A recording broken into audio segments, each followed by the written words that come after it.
കട്ടുറുമ്പ് മുതൽ സിംഹം വരെ അടയ്ക്കു വായുന്നിടമാണ് ഓഫീസ്. കട്ടുറുമ്പിനെ നേരിടാൻ AK-47 എടുക്കേണ്ട, അതുപോലെ നീർക്കോല് കടിച്ചാൽ അത്തായം മുടങ്ങാനും ഇടയുണ്ട്. ചില കുറുക്കന്മാരുണ്ടാകുന്ന കുത്തിത്തിരിപ്പുകൾ വേറെ. ഇതിനിടയിൽ എങ്ങനെയാണ് ബന്ധത്തിലൂടെയുള്ള കൈമാറ്റവും ആഹ്ലാദപ്പകലിൽ ആടിത്തിമിർക്കുന്ന അന്തരീക്ഷം ഉണ്ടാക്കാനാകുക? ഒറ്റ കാര്യം ആദ്യം ഉറപ്പിക്കുക: നിങ്ങളുടെ സന്തോഷത്തിൻ്റെ താക്കോൽ നിങ്ങളുടെ അടുത്തു തന്നെയാകണം. ഒപ്പം ജോലി ചെയ്യുന്ന ആൾ നിങ്ങളോട് നെഗറ്റീവ് മാത്രം പറയുന്നു. നിങ്ങളെക്കുറിച്ചുള്ള കുറ്റങ്ങളും കുറവുകളും മേലധികാരികളോട് പറഞ്ഞ് കുഴപ്പങ്ങളുണ്ടാക്കുന്നു. അടിസ്ഥാനരഹിതമായ തള്ളുകളിലൂടെ പ്രീതി സമ്പാദിക്കുന്നു. ഇതൊക്കെ നിങ്ങളെ ബാധിക്കുന്നുവെങ്കിൽ യഥാർത്ഥത്തിൽ നിങ്ങളുടെ ആഹ്ലാദത്തിൻ്റെ താക്കോൽ ആരുടെ കയ്യിലാണ്?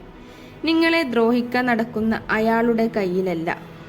എന്നിട്ട് നിങ്ങൾ സന്തോഷം കിട്ടുന്നില്ല എന്ന് കരഞ്ഞു നടന്നിട്ട് എന്താണ് കാര്യം?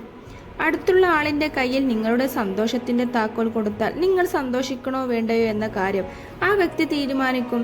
അത് പാടില്ല. അടുത്ത പോയിന്റുമായി മറ്റൊരു വീഡിയോയിൽ കാണുന്നത് വരെ ബൈ.